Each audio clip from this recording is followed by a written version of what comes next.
Hello, today I'm going to talk to you about idioms that involve animals. I had a great deal of fun in my research, and there are so many different English idioms that involve animals. First up is, a leopard can't change its spots. We use this idiom to denote someone who cannot change who they are, no matter how hard they try. Their character is fixed and unable to change. This idiom originates in the Bible. We find a reference in the book of Jeremiah, chapter 13. The Hebrew prophet Jeremiah tries to persuade an evil shepherdess to become good. But when he realizes that it is impossible to convince her, he says, "Can the Ethiopian change his skin? Or the leopard change his spots?" Here's an example. We offered to take my parents on holiday with us this summer, but I don't think my father will ever go abroad for his holidays. He says he doesn't like foreign food. A leopard can't change its spots.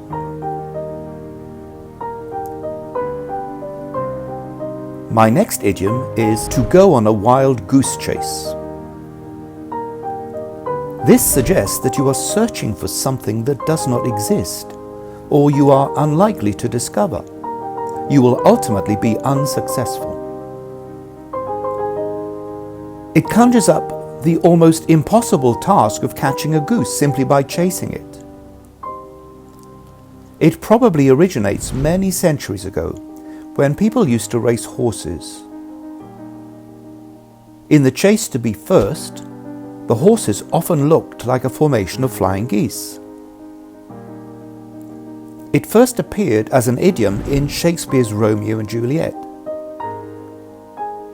"Nay, if thy wits run, the wild goose chase I have done, for thou hast more of the wild goose in one of thy wits than I am sure I have in my whole 5.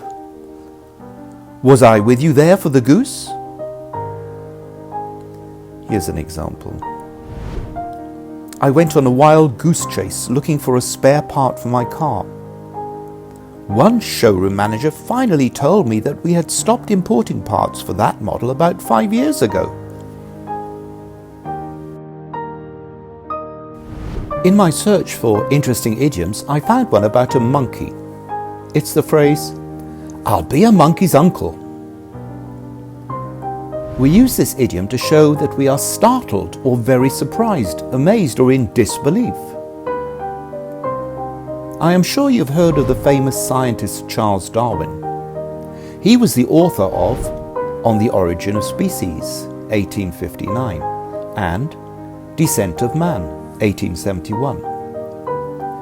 Darwin put forward his theory of evolution that man had originally evolved from apes and monkeys. The vast majority of people at the time thoroughly rejected Darwin's theories, and the phrase, "I'll be a monkey's uncle," started to be employed sarcastically by those who did not believe him. Here is an example.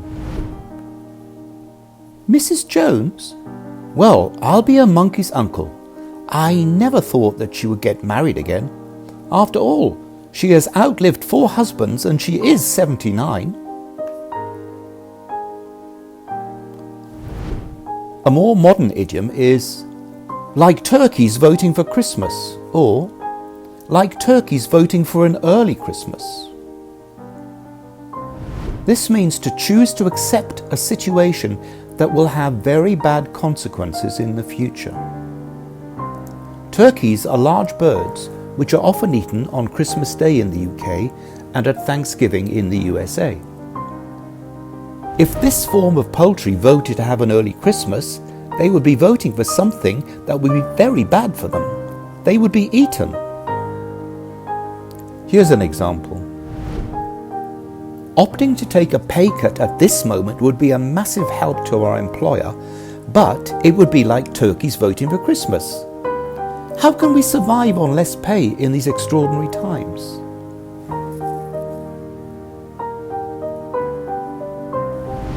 No spring chicken. This expression means that a person is no longer young. This unflattering expression often applied to women, has been used since the early 1700s. It implies that the person is too old to carry out what he or she intends to do. Farmers found that chickens born in the spring fetched much better prices than old ones that had survived through the winter. When farmers tried to sell their older birds as new spring born, buyers complained that they were no spring chicken. The first recorded use of the phrase is in its figurative meaning in 1906. Here's an example. My grandfather, at the age of 73, decided that before he died, he would like to try out bungee jumping. He's no spring chicken, but he exercises every day and was a gymnast in his youth. I'm happy to report that he successfully completed his jump and raised huge amounts of money for his local charity. To chicken out of something. This idiom means not to take up a challenge because you are too scared. If you call someone a chicken, then you are implying that they lack the courage to do something. Don't count your chickens before they hatch. This means that we shouldn't assume that something will definitely happen before it really does.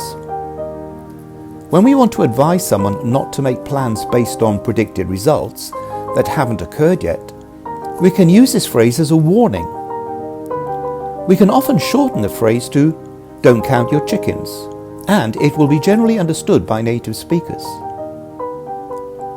It probably originates from Aesop, the Greek fable writer, who lived around 620 to 560 BC. In his fable, The Milkmaid and Her Pail, a milkmaid carries a pail of milk on her head and daydreams about selling the milk, buying chickens with the money, and then becoming so rich from selling the eggs that she becomes independent. She will then have enough money to shake her head to say no to all the young men trying to win her love. However, in the fable, she is so immersed in this daydream that she shakes her head and accidentally drops the milk, therefore destroying the possibility of her dream by imagining it too soon. There is a line from the fable which reads, "Ah, my child," said the mother, "do not count your chickens before they are hatched." Thanks for watching the video. I hope you enjoyed it and found it useful. Don't forget to pass it on, place a like, and turn on your notifications.